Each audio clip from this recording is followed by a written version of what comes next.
With sweat and toil and incredible sacrifice, they developed this land and created the Australian mining industry that now benefits every Australian, giving us the highest standard of living in the world. Now Mr. Swan is the world's greatest treasurer. Do you want to really destroy it all? Do you want to be remembered and reviled by the Australian people as the man who killed the goose that lays the golden eggs? They discovered and developed these mines. As far as the eye can see, it was empty wilderness 50 years ago. They built everything, the mines, the ports, the railways, the roads, everything out of nothing. They borrowed the money. They went into debt. They took huge risks to create all that you see here today. They created thousands of jobs. That's what the Hancocks did. Every Australian benefits today. Our economy rides on the back of the Australian mining industry. Old Lang Hancock, he's the real hero. He started it all. Now they want to take it all off his children. How un-Australian is that? The elites in Canberra don't understand. They're takers, not makers. They don't sacrifice anything for Australia. They create nothing. They won't put their money where their mouth is. They give nothing. They just take from the hard-working men and women of Australia and then turn around and waste our money. Now they want more.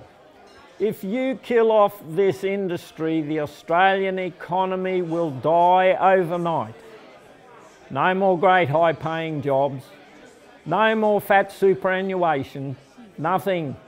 Our economy will collapse and this place will be wilderness again. Mr. Swan, you say that the Australian mining industry is not paying its fair share of taxes. Last year they paid more than $23 billion in taxes and royalties, not to mention all the tax that you collected from all the industry's highly paid employees and all the other businesses that the mining industry supports.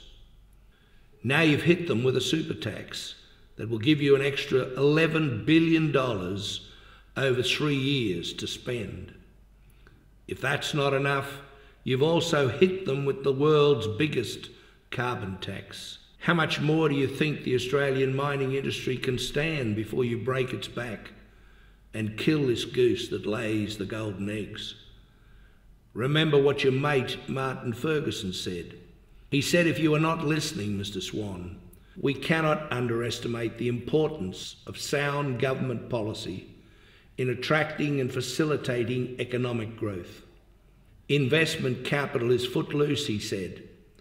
Australia is competing globally to attract this capital and investment. There is a limit, Mr. Swan. Minister Ferguson knows that.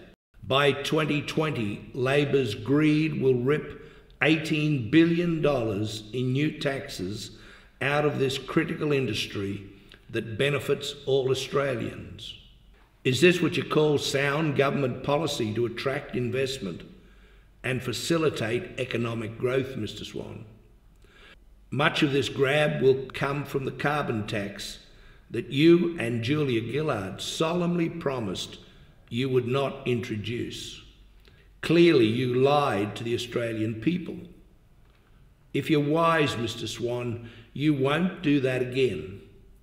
Hopefully, you will now block your ears to the bleating elites on the left who have never done an honest day's work, but want everything for nothing.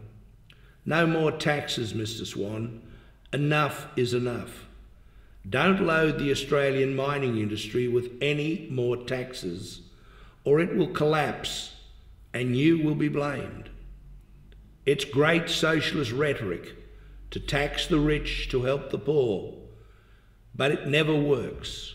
We know by now, Mr. Swan, you're not Robin Hood. Be warned, therefore, Mr. Swan, of the consequences of going too far left.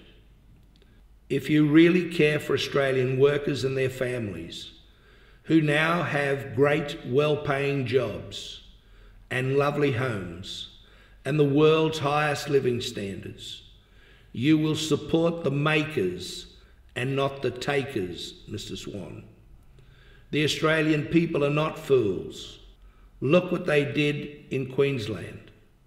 Call Anna Bligh if you have any doubts.